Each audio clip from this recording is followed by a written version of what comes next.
5월 30일 법률방송 로투데이 시작하겠습니다. 첫 소식입니다. 양승태 대법원장 시절 사법부와 청와대의 재판 거래 논란 사건의 당사자들이 오늘 대법원에서 대규모 합동 기자회견을 열었습니다. 이들은 스스로를 사법농단 피해자로 한 줄기 희망을 품고 찾아갔던 양승태 대법원장 사법부의 법원 문을 사법농단이 지배하는 암흑의 문으로 표현했습니다. 장한지 기자가 기자회견 현장의 목소리를 담아왔습니다. 사법농단 고발하고 검찰 수사에 협조하라.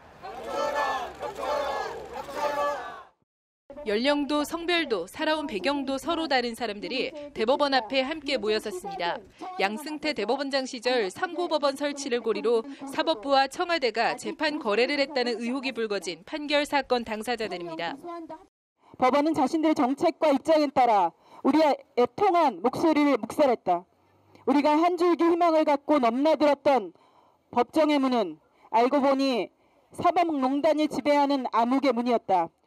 스스로를 사법농단 피해자들로 부르는 사람들, 왜곡된 과거사나 경시된 국가 간의 정립이라는 미명하에 양승태 대법원장 시절 대법원은 긴급조치 구호 배상 제한 등 박근혜 대통령의 입맛에 맞는 일련의 판결을 내립니다. 긴급조치 구호는 위헌이지만 긴급조치 발령은 고도의 정치적 행위로 국가가 배상할 필요가 없음. 긴급조치가 당시로서는 유효한 법규였던 만큼 이를 따른 공무원의 직무행위가 곧바로 불법행위에 해당하는 건 아님 등의 판결입니다. 삼권 분립이라는 헌법의 원칙은 앞에서는 독립을 말하고 뒤에서는 재판을 거래하는 양의 머리에 개의 몸을 하고 있는 장사치들에 의해 짓밟히고 있다. 이런 식의 과거사 정립 판결을 두고 양승태 사법부는 진정한 화해와 국민 통합을 이룰 수 있는 해결책을 모색했다고 자평했습니다. 과거사 피해자의 국가 배상권을 부정하는 판결을 했습니다. 한마디로 대법원은 과거 정권의 이념 정파 간의 소모적 대립 논쟁으로 자유민주주의 수호와 미래지향적 경제부흥과 국민행복이라는 이름으로 내려진 판결은 당사자들 눈에서 더욱 직접적으로 피눈물을 뽑아냈습니다. 노동자들의 정기 상여금, 통상임금 포함 여부 관련 재판에서부터 피해 규모만 수조 원대로 추산되는 키코 사건.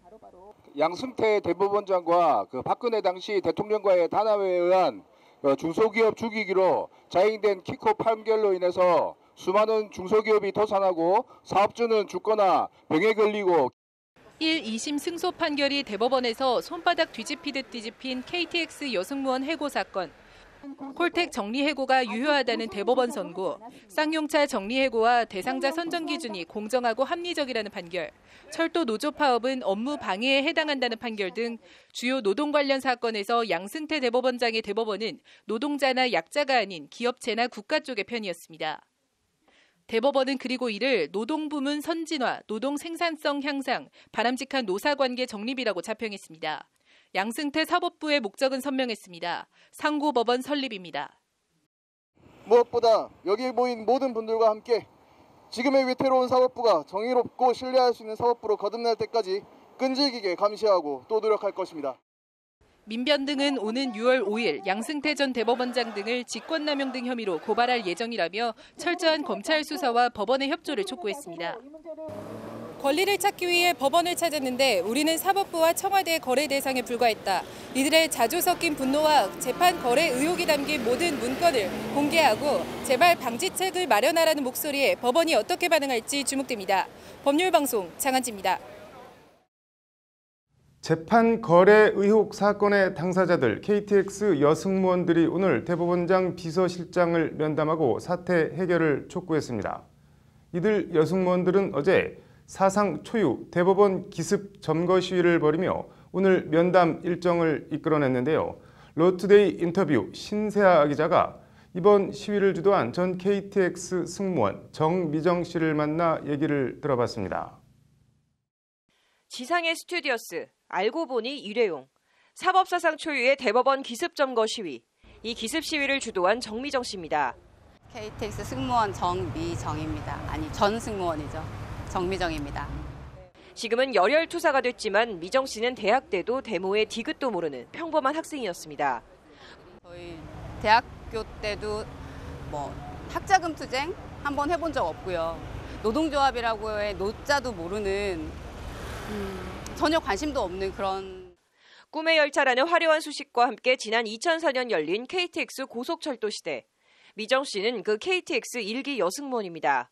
KTX라는 그 거대한 국책 사업 굉장히 크게 그때 광고를 했었는데 저뿐만 아니라 저희 부모님 그리고 주변 분들까지 기업보다 굉장히 좋은 거 아니냐. 그러나 꿈의 고속철 여승무원, 지상의 스튜어디스라는 화려한 수사는 그저 수사일 뿐이었습니다. 현실은 전혀 딴판이었습니다. 쉽게 말해서 생리휴가라고 하죠. 여자들이면 한 달에 한 번씩 쓸 수 있는 그 휴가조차도 저희는 번호표를 뽑아서 사용을 했어요. 이제 생리도 날 정해서 하라 이거죠. 그나마 약속했던 정규직은 차일피일 미뤄지기만 했고 이에 파업을 했더니 철도공사는 미정 씨 등 파업 참가 여승무원들을 무자르듯 해고했습니다. 지난 2006년의 일입니다. 너희는 지금 앞으로 KTX를 이끌어갈 주역이 될 텐데 KTX의 얼굴인데 오만 미사여구를. 그래서 저희는 그걸 찰떡같이 믿었었거든요. 그리고 시작된 해고 무효 지난한 법정 싸움. 그래도 희망은 있었습니다. 1, 2심에서 연이어 승소 판결을 받아내며 복직할 날만 기다리고 있었기 때문입니다. 그러나 미정 씨를 포함한 많은 KTX 해고 여승무원의 희망과 꿈은 2015년 2월 산산이 부서졌습니다. 대법원에서 1, 2심 판결을 깨고 이름도 낯선 파기환송 선고를 내렸기 때문입니다. 실감이 나지 않았어요. 파기환송이라는 단어를 처음 들어봤거든요. 그 말을 듣고서 한동안 현실인지 아닌지 구분이 안 되더라고요. 너무 화가 났고. 그런데 그게 사법부와 청와대의 거래 때문이었다니 미정 씨는 차마 말을 잇지 못합니다. 정치하는 사람들, 그런 행동을 하기 전에 그들의 행동에 피해를 입는 저희 같은 사람들, 힘없는 사람들, 그 사람들의 고통을 단 한 번이라도 생각했다면. 미정 씨는 그러면서 양승태전 대법원장에게 꼭 할 말이 있다고 했습니다. 정말 직접 만나서 묻고 싶어요. 그리고 정말 그분이 진심 어린 사과를 저희한테 했으면 좋겠어요. 그리고 모든 걸 제자리로 돌려놨으면 좋겠어요. 잃어버린 13년의 세월, 울먹하던 미정 씨는 끝내 울음을 터뜨렸습니다. 안타깝게 생각한다. 그와 같은 일이 일어나 매우 유감이다. KTX 승무원 대법 판결에 대한 김명수 대법원장의 말입니다. 유감이라는 말을 넘어 청춘이 날아간 승무원들의 지난 13년에 대해 우리 법원이 해줄 수 있는 일이 있는지 궁금합니다. 법률방송 신세아입니다. 앞서 연이어 보도해드렸는데 오직 헌법과 양심에 따라 판결한다는 사법부에서 어떻게 그런 생각을 했는지, 발상 자체가 기가 막힌 사법부와 청와대의 재판 거래 논란 얘기 더 해보겠습니다. 전교조 법외 노조 관련한 얘기입니다. 사법행정권 남용특별조사단 조사 보고서 별지입니다. 대외비 마크가 선명한 전교조 법외노조 통보처분 효력 집행정지 관련 검토라는 법원 문건입니다.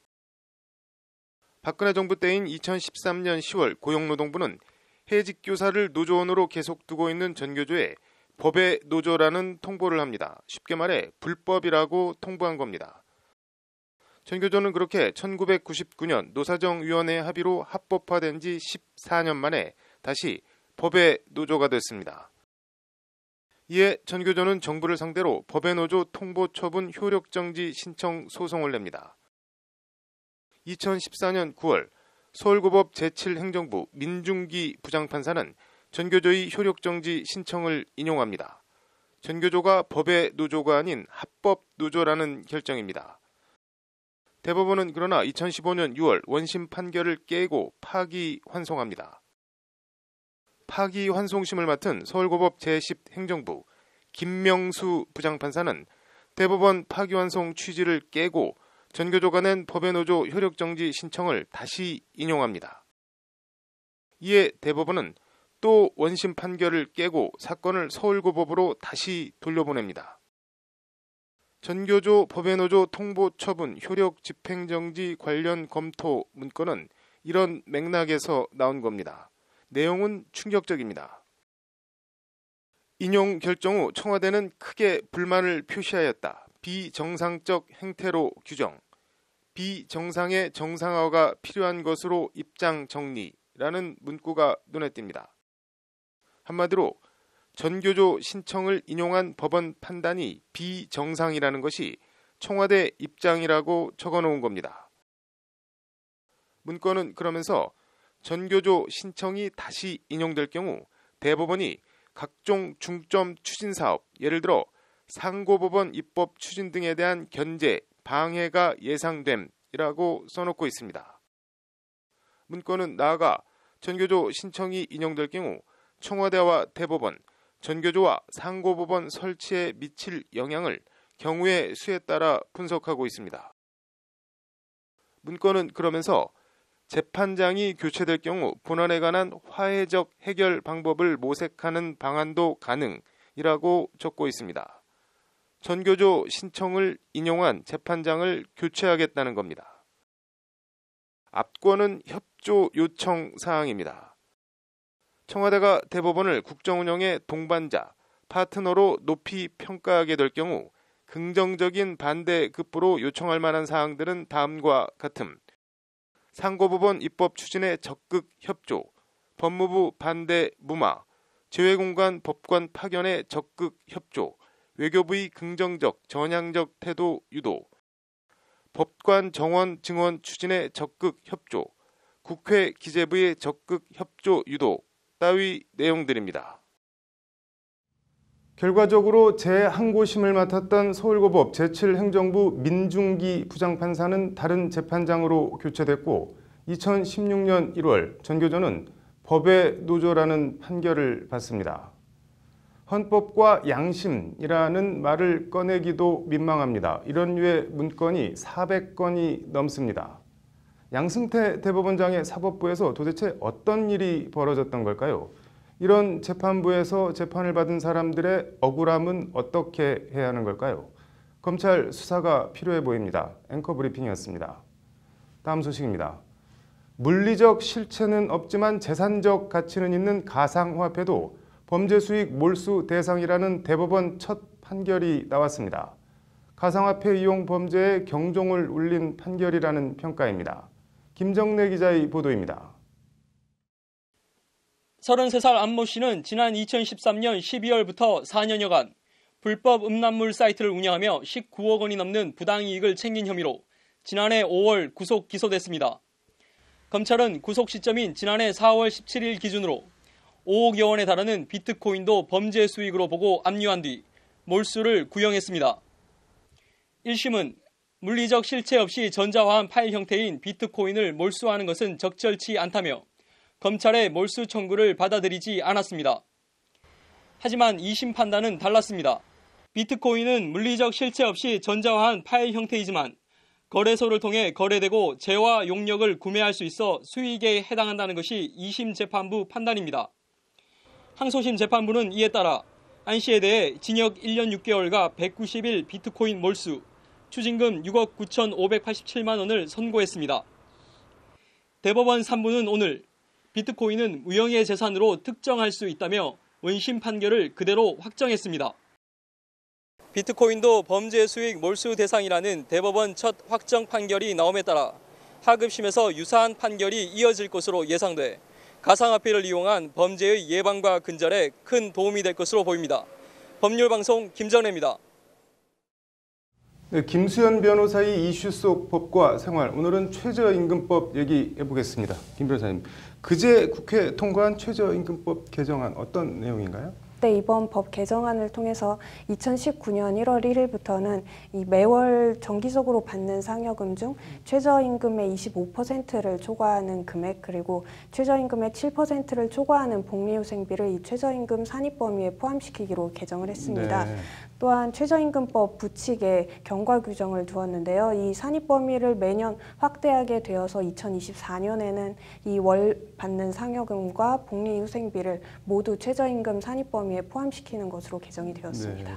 민주노총이랑 한국노총 양대 노총이 아주 극렬하게 반대를 하던데 이유가 어떻게 되나요?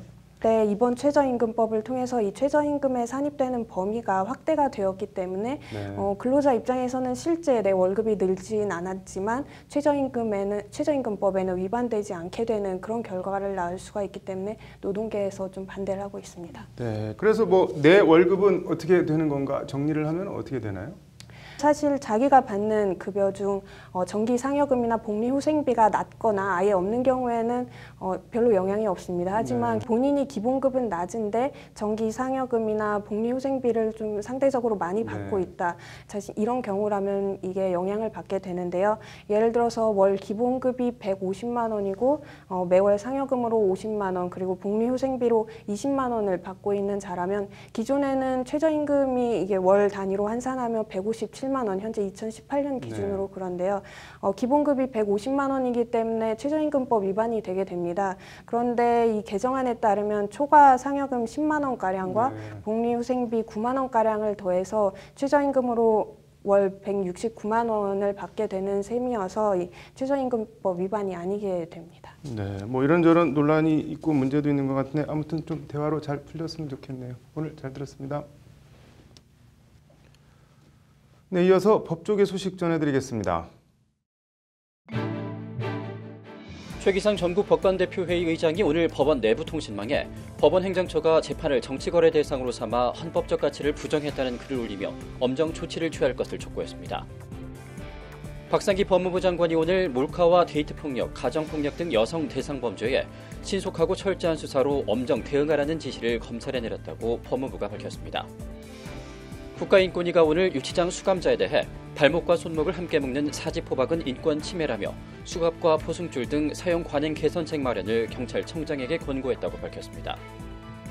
한국헌법학회가 내일부터 이틀간 제주대 로스쿨 대강당에서 김은경 환경부 장관 등이 참석하는 가운데 지속가능 사회에서의 헌법과 경찰을 주제로 정기 학술대회와 토론회를 개최합니다. 5월 30일 로투데이 마치겠습니다. 시청해주셔서 감사합니다.